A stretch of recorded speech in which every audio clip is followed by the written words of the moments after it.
नमस्कार। कभी सोचा है कि एक बेहतर, ज्यादा खुशहाल समाज कैसा दिख सकता है? आज हम एक ऐसे ही विचार को समझने जा रहे हैं जो न सिर्फ नैतिकता की बात करता है, बल्कि एक शांतिपूर्ण समाज का पूरा ब्लूप्रिंट पेश करता है। तो चलिए एक बहुत ही बुनियादी सवाल से शुरू करते हैं। जो हम सही गलत मानते हैं, हमारे जो मूल्य हैं, वो आखिर आते कहाँ से हैं?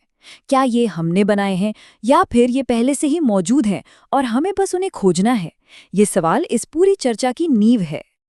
जब हम अपने चारों ओर भ्रष्टाचार, लड़ाई झगड़े और बेचैनी देखते हैं, तो मन में सवाल तो उठता ही है कि आखिर इसकी जड़ कहाँ है।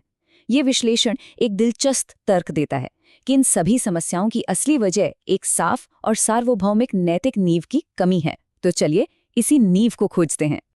तो इस विचार का सबसे बड़ा और दिलचस्प पहलू ये है कि अच्छे मूल्य हम पर थोपे नहीं जाते, बल्कि वो तो ब्रह्मांड के ताने बाने में पहले से ही बुने हुए हैं, एक संगीत की तरह। हमें बस अपने अंदर झांक कर, मतलब सेल्फ एक्सप्लोरेशन करके, उस संगीत को सुनना और समझना है। तो सवाल ये है कि ये खोज होती कैसे है? इसकी शुरुआत कहीं बाहर से नहीं, बल्कि हमारे अपने अंदर से होती है। इस पूरी सोच का जो दिल है वो है सही समझ। अब आसान शब्दों में कहें तो ये अपने अंदर झांकने की वो प्रक्रिया है जिससे हमें ये एहसास होता है कि हम और ये पूरा ब्रह्मांड एक दूसरे से जुड़े हुए हैं और सब कुछ एक प्राकृतिक तालमेल में काम कर रहा है। ये स्लाइड देखिए, ये मूल्यों के दो बिल्कुल अलग रास्तों को दिखाती है। एक रास्ता है डर और लालच का, जहां हम सही काम इसलिए करते हैं क्योंकि सजा का डर है या इनाम का लालच। ये बड़ा कच्चा रास्ता है जो कभी भी टूट सकता है। दूसरा रास्ता है सही समझ का, जहां से निकले मूल्य हमारे अंदर से आते हैं। वो इतने स्वाभाविक होते हैं कि उन्हें किसी बाहरी दबाव की जरूरत ही नहीं पड़ती और वो जिंदगी भर साथ रहते हैं।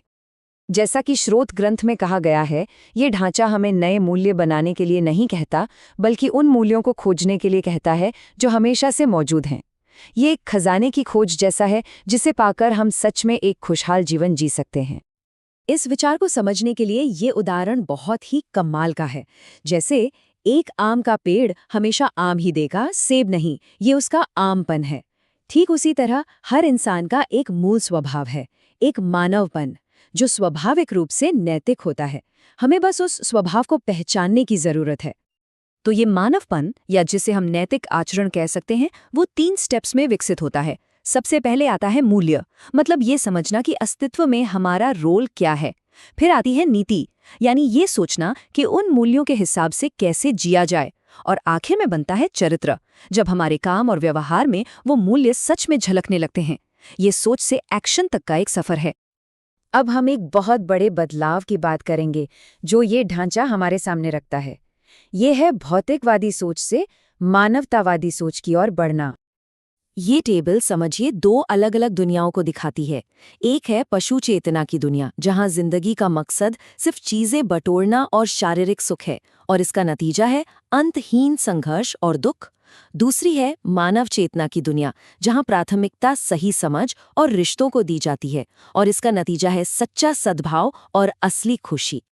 और ये बदलाव सिर्फ बातों में नहीं है। ये चार्ट दिखाता है कि ये कितना जबरदस्त है। देखिए कैसे पशु चेतना में सारा ध्यान भौतिक चीजों पर है, और मानव चेतना में आते ही प्राथमिकताएं एकदम पलट जाती हैं और रिश्तों का महत्व सबसे ऊपर हो जाता है। चलिए अब जरा बड़े कैनवस पर देखते हैं कि इस बदलाव का समाज पर क्या असर होगा और इससे एक नए तरह की मानवीय व्यवस्था की कल्पना कैसे की जा सकती है। जब लोग सही समझ के साथ जीना शुरू करते हैं, तो इसका असर एक लहर की तरह फैलता है। ये एक व्यक्ति की अपनी खुशी से शुरू होता है, फिर परिवार में सद्भाव लाता है, पूरे समाज में भरोसे का माहौल बनाता है, और आखिर में प्रकृति के साथ हमारे रिश्ते को भी ठीक कर देता है।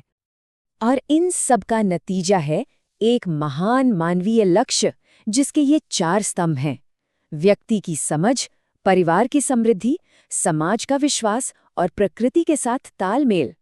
और सबसे खास बात यह है कि ये चारों एक दूसरे से जुड़े हैं। किसी एक को भी हटा दें तो पूरा ढांचा गिर जाएगा। और इस सोच की खूबसूरती ये है कि ये कितनी भी बड़ी हो सकती है। ये एक परिवार से शुरू होती है, लेकिन इसका सपना एक ऐसे विश्व परिवार का है जहां पूरी दुनिया एक घर की तरह हो। तो सवाल उठता है कि भाई, इतना बड़ा बदलाव आएगा कैसे?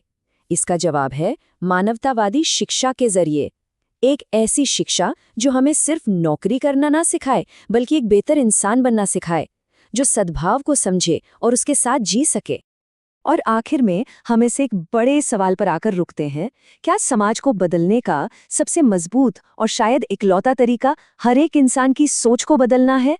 क्या असली क्रांति हमारे अंदर ही शुरू होती है? इस पर सोचिएगा जरूर।